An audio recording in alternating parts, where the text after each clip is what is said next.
Hi, I want to make a video on solipsism. I think, therefore I am. Um, you're the only one that exists because you're the only one that you think, and you know that you think, therefore you are existing. But it also goes down to this idea that if someone says they're in pain, you have to take at least a little bit what they say seriously. It doesn't matter. If you see someone in pain because you know to recognize the pain reactions by way of sympathy, empathy, you recognize, regardless, your function is to interact in this environment. So you're interacting in this environment anyway, and if you're not doing anything, what's the practical point of you existing to begin with? So you have to have at least some function in this environment and recognizing you're interacting with all these different pieces, and you're one of the variables in these pieces moving around and interacting with each other. And that's exactly what's going on when you're interacting with something else. You're interacting with constant deprivation. That's exactly the game. You feel the deprivation, you recognize in other people.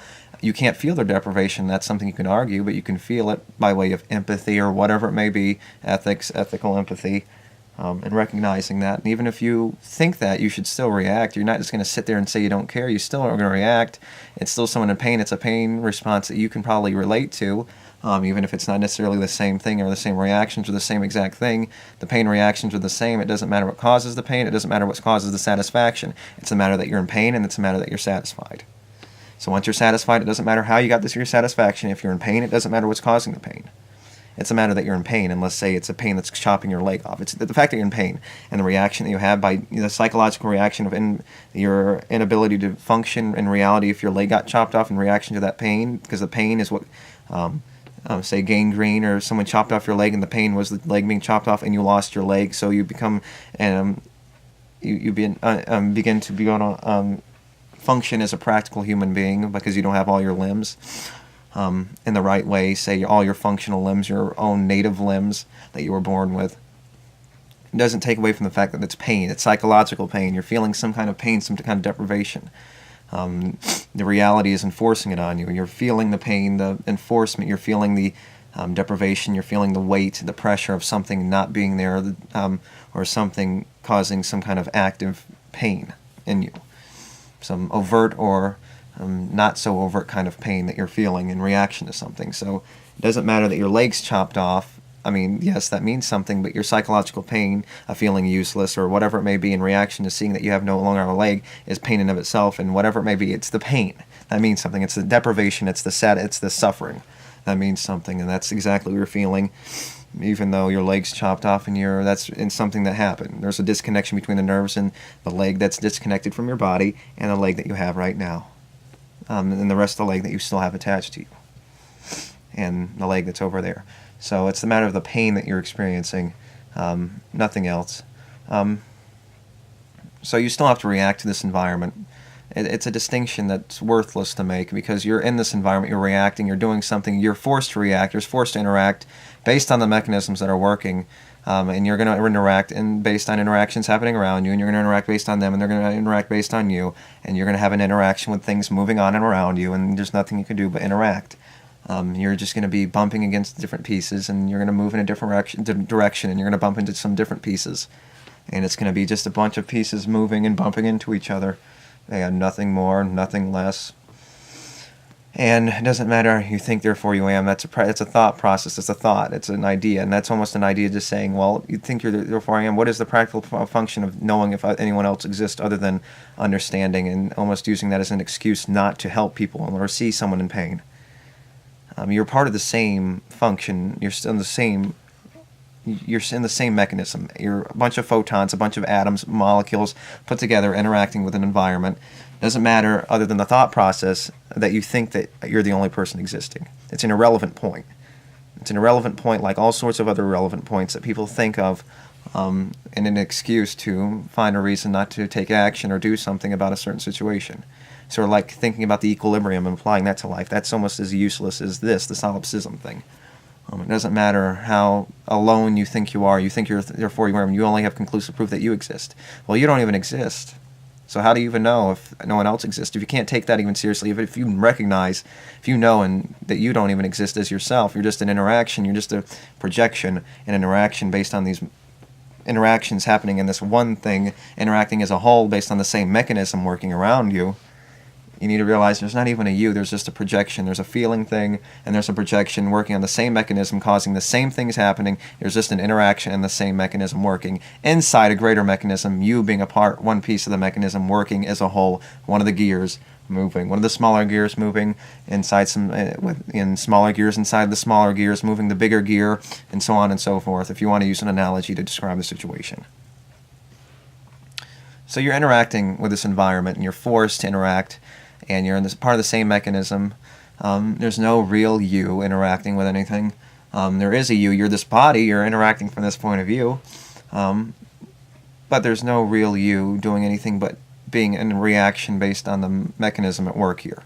A biological mechanism working biologically based on interactions that created you, based on interactions around you that created the circumstance of the biology to begin with, interacting with the environment and doing the same thing, so on. You're just a piece of you're just a collection of things based on other interactions, creating more collections, and so on and so forth. A self-propelling mechanism, that's a mechanism that's at work, causing this biological mechanism to move forward, and the mechanism of deterministic mechanism causing this thing to exist to begin with, working, moving forward, in conjunction with, along with the mechanism of biology moving forward and reproducing, a self-propelling mechanism based off of ignorance, usually speaking, and that's something that we're overcoming now.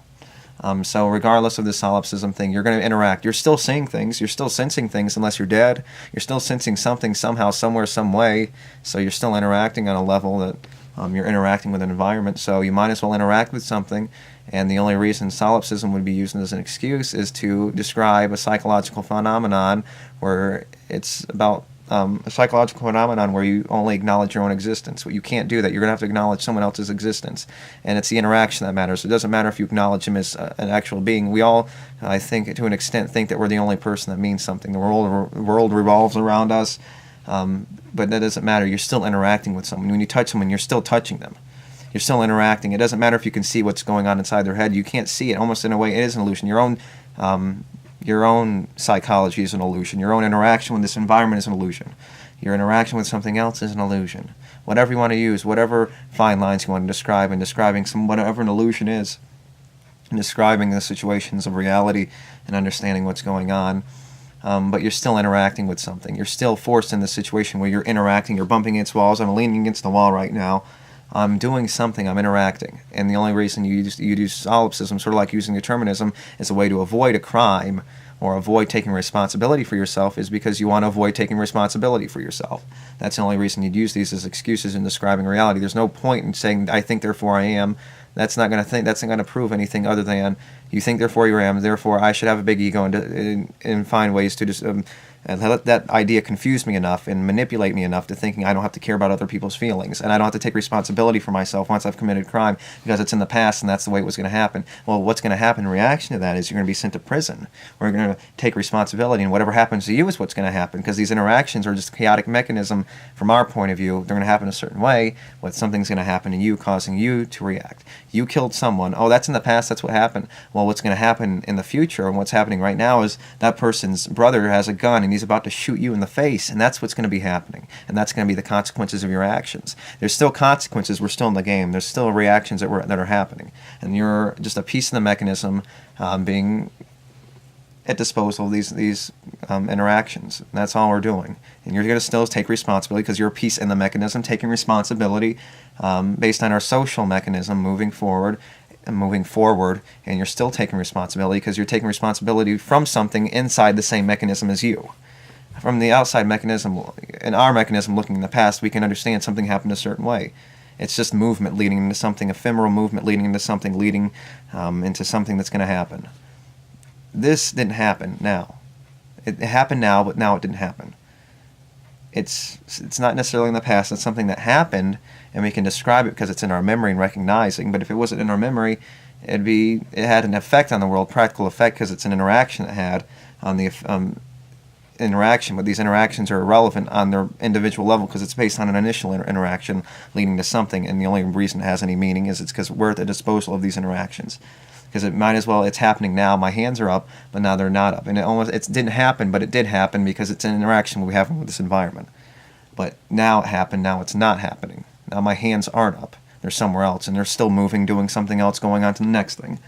So it's ephemeral, it's moving forward. and it's not necessarily something in the past. It's just a vague way of describing something that's happened, if that distinction makes sense. The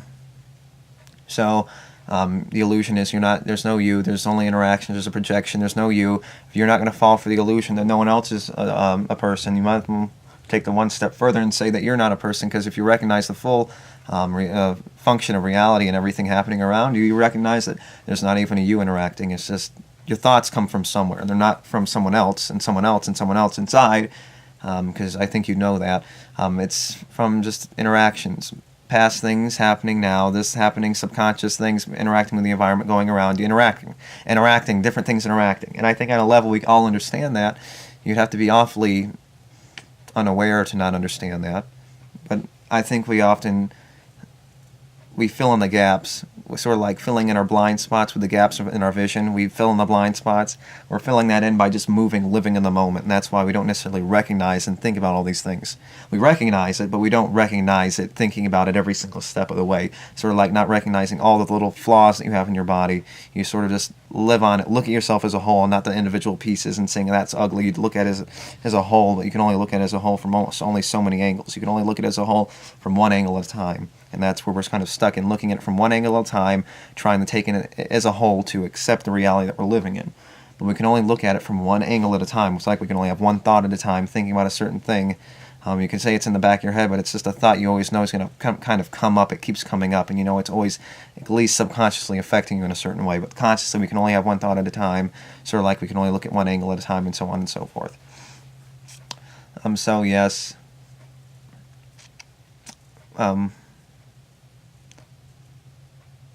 Yeah, we can, the solipsism thing, you might as well not fall for the illusion that you're a self either. You think, therefore you are, but you're thinking, you're in the mechanism, you are you.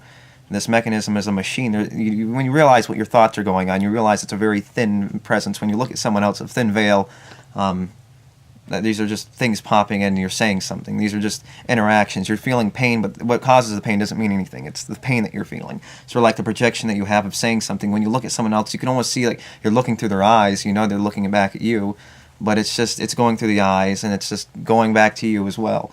Or you're having an interaction on that level, but you're looking at someone's eyes and it almost feels like you're looking in their eyes, but you're just looking at a nothingness, an interaction that's going to happen back at you. Even though you recognize that and they can recognize that, assuming so, regardless of the solipsism thing, you're looking at something that's just an interaction, and you recognize that, and the recognition is interaction inside of you doing the same thing that they're doing. It's just a very thin veil. There's a thin veil when you look at someone because there's not much going on other than a projection coming out of that person. They say something, but they didn't know they were going to say it. The thoughts they have of thinking of something, there can be a chain event. Okay, you think about it first, then you say it, but the thoughts came from somewhere as opposed to just viscerally saying something. There's predispositions, things that you think about beforehand, but the initial thing is something caused, and if you don't think about it, like my hand moving a lot of the times now, it's coming from somewhere, but it's not coming from necessarily me. It's something that's happening. I'm this thing, but it's not me. It's just movement based on this mechanism, that I am in, this machine that I am in. Sort of like looking at something moving on the outside of you. It's just as much part of it. There's no nerves in it connected to your brain, this projection that you're going to be able to feel it through. Unless they connected nerves from the clock and you could feel the clock ticking and you can feel the pain of the clock ticking or whatever it may be. Well, we can't necessarily apply those kinds of nerves to something outside of ourselves because it's a built-in mechanism based on the flesh that we have and the neurology that we have. Because our body won't be able to sense the pain in a clock. It can only sense the pain that we have in our flesh to a certain extent, as far as I can explain, at least right now, before losing topic again. So we can only do so much with our awareness. So we're solipsistic.